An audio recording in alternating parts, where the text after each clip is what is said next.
Have you ever looked someone in the eyes and felt that something was off, but you couldn't explain why? You already know more than you think. You just haven't learned to read the signs. Because people don't reveal themselves in their words.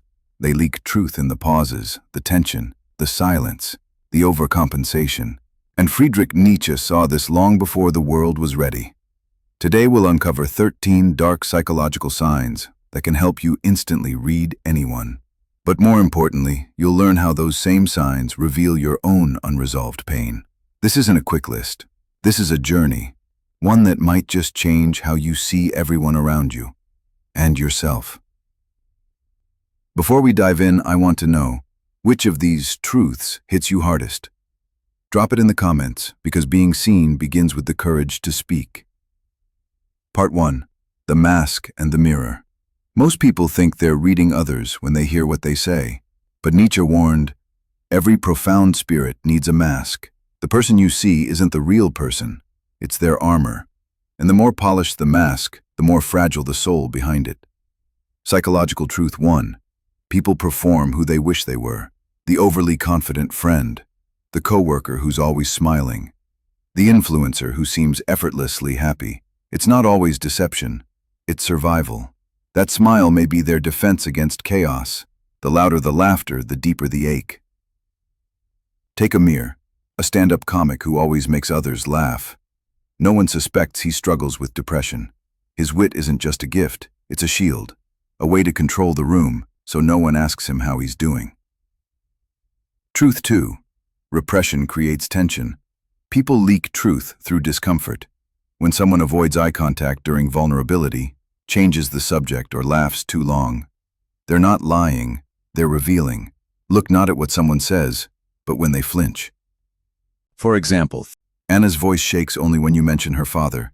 She smiles through it, but her foot starts tapping, her breath shortens.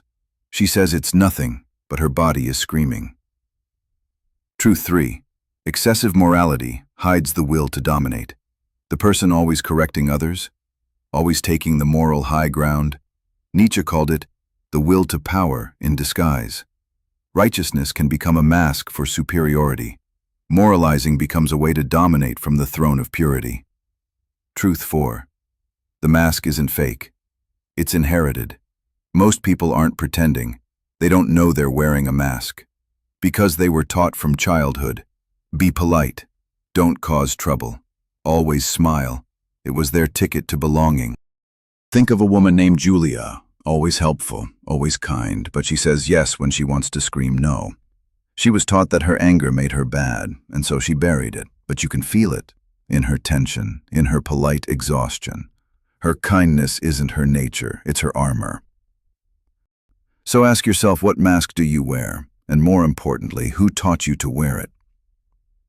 Part 2. The fear behind the smile. Nietzsche believed most human action wasn't driven by logic, but fear. The fear of being unloved, unseen, forgotten. Truth 5. Projection is confession. The man who mocks emotional people, terrified of his own feelings. The woman who ridicules beauty likely feels invisible. Nietzsche believed we judge in others what we secretly reject in ourselves. For example, Ethan constantly mocks people for being too sensitive. But his therapist says he hasn't cried in 10 years, not since his mother told him that crying was weak. His insult isn't opinion, it's self-protection. Truth 6. Self-deception always comes first. People don't lie to you first, they lie to themselves. I'm fine, I don't care. These aren't manipulations, they're rehearsed survival scripts. So when their story doesn't add up, don't rush to call them a liar. Ask, what pain are they hiding from themselves? Truth 7. False confidence hides guilt. The loudest man in the room, often carrying the heaviest shame. Nietzsche saw through this. When someone overperforms certainty, look for the regret buried underneath. Truth 8. Control is often inner chaos in disguise. The perfectionist, the micromanager, the one who plans every second. It looks like strength, but often it's fear. Nietzsche would say, when the inner world feels unstable, we try to dominate the outer one. For example, Marcus is a high-powered executive, unshakable, strategic, respected. But behind the polished exterior is a childhood spent with an unpredictable father. Marcus doesn't crave control, he fears collapse. He doesn't want power, he wants safety. Next time someone frustrates you, ask, what are they afraid would happen if they stopped performing? Part 3. The child behind the armor. Nietzsche didn't just see adult behavior, he traced it back to the child. Truth 9. People act out their childhood, not their beliefs. You think someone's cold because they're logical, but maybe they were punished for crying. Maybe they had to be strong to be safe. For example, Liam shuts down during emotional conversations. His partner says he lacks empathy, but in Liam's childhood, tears brought punishment, not comfort. He doesn't lack emotion, he lacks permission. Truth 10. Envy is unspoken desire. We don't always attack what we hate. Sometimes we attack what we wish we could be. That free-spirited artist you ridicule? Maybe you abandoned that part of yourself long ago. Nietzsche reminds us, we envy most those who embody our unlived life. Truth 11. The need for attention hides the fear of invisibility. It looks like arrogance, like drama, but the need to be seen often comes from a childhood of being ignored. They don't want applause, they want proof they exist. Truth 12. The way someone treats weakness reveals their strength. Watch someone around a crying child, a scared friend, a vulnerable moment. Nietzsche believed that real strength isn't domination, it's restraint. Those who mock the weak are often terrified of their own fragility.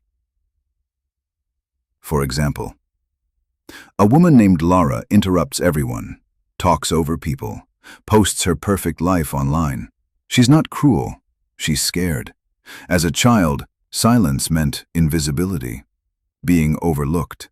So now she makes noise, not to boast, but to prove, I matter.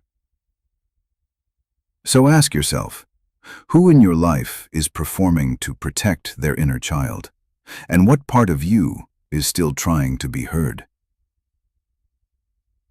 Part 4. Becoming who you are. Nietzsche didn't stop at observation. He gave us a path, a transformation. In Thus Spoke Zarathustra, he described the spirit's journey in 3 metamorphoses. The camel. The one who carries, who obeys, who says yes to every burden. The camel confuses obedience with goodness. It endures, but it doesn't create. The lion. The one who says no, who fights the dragon of thou shalt. The lion rebels, challenges, tears down, but rebellion isn't freedom yet, it's the preparation. The child. Only the child can create new values. Only the child plays. Only the child is free. This is not naivety. It is rebirth. Truth 13. You can only read others clearly when you remove your own mask. You cannot see truth while wearing your old armor. The more you understand your patterns, your mask, your wounds, your fear, the more clearly others become, because the clearer the mirror, the deeper the reflection. For example, a man spends his life chasing status, approval, validation. One day, exhausted, he stops. He sees his own mask for the first time, and, in its absence, he sees others clearly. Conclusion. The existential challenge. Nietzsche never wanted us to manipulate others. He wanted us to stop being fooled. Every pattern, every defense, every contradiction isn't just a clue to their pain, it's a reflection of yours. You are not here to judge others. You are here to see them. Because when you see through the mask of others, you begin to see through your own. And that's where transformation begins. So here is your final challenge. Can you see through others without forgetting yourself? If this spoke to you, leave a comment below. I choose to see what's hidden. And remember, the moment you stop listening to what people say and start feeling what they're afraid to show, you begin to see the world as it truly is. Subscribe, because there are more Nietzschean truths to uncover, and we're just getting started.